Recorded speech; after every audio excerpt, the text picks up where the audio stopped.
Now let's get stuck into our panel. CEO of the Page Research Centre, Gerard Holland, and Sky News contributor Terry Barnes. Welcome to you both. Now, President Donald Trump, I want to start with the Trumpster. He's cracked the whip in Washington, D.C. overnight, deploying the National Guard to clean up the streets. He said he's had enough.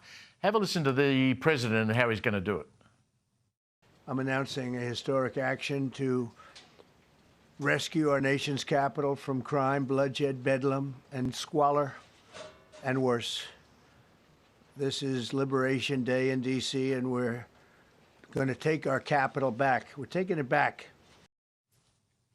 He went on, Terry, to say that he's going to clean it up. He's going to round up homeless people if they're illegal migrants. He'll get them out of the country.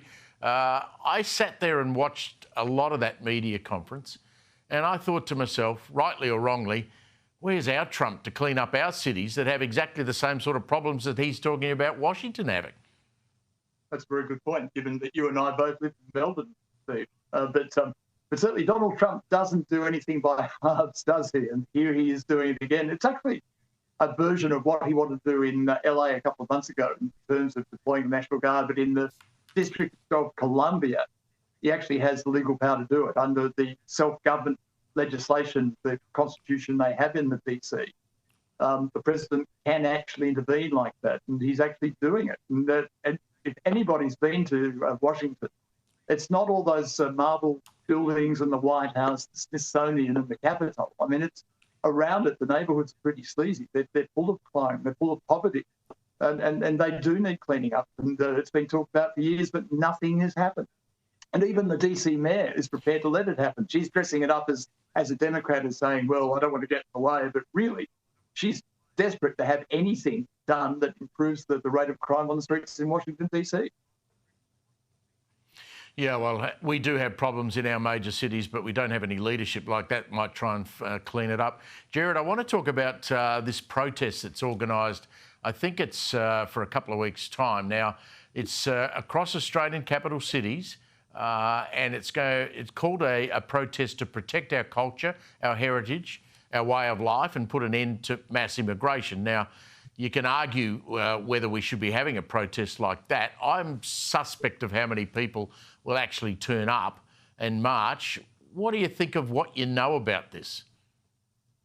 Well, I don't know too much about the organisers, but when I first read this, I sort of read this as not a protest against any other country. It's not about any specific individual or a specific people, but it's a protest against a system that has seen over 1 million people come to this country in the last 2 years alone, at the same time that we've had the biggest drop of living standards in the OECD, at the same time that we've seen a housing crisis with the lowest home ownership rates for under 35s in the last 80 years. We've seen increasing social breakdown across our major cities, be that in crime or be that sort of inter-ethnic tribal conflict. And so I think Australians are saying, we're fed up. We didn't get to put this on the ballot box at the last election. We haven't had an outlet to vent this frustration. And really, we need to start gathering and uniting and sharing a common voice, a united voice around this isn't the kind of decline that we want Australia to go down. And time will tell what kind of attention it gets. But I hope that if they do have a large presence, and I would encourage people who care about our country to get down there, that it remains peaceful, and that actually can be a really show of strong patriotic Australian spirit and what we can be as a country, and just enough is enough. My only concern with it, Terry, like the pro-Palestine rallies that we've seen, they get hijacked by radicals. I mean, that's what happened with some of these pro-Palestine rallies. You get the Socialist Alliance, particularly in Melbourne. They insert themselves in there. They bait police, spit and shout at the coppers in their faces and refuse to move. You'd want to hope that the sort of neo-Nazi types, and we saw a bunch of them march through Melbourne at 2 in the morning last Saturday morning with black masks on their faces.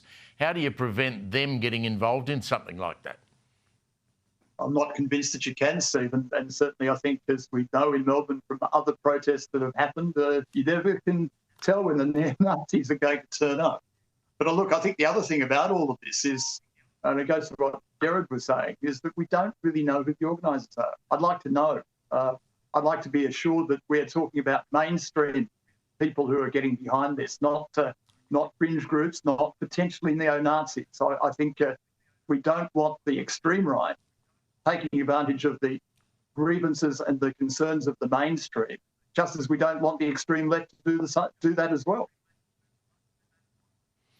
Yeah, that's right. I mean, who knows how many people are going to turn up? These things are always very difficult to actually predict.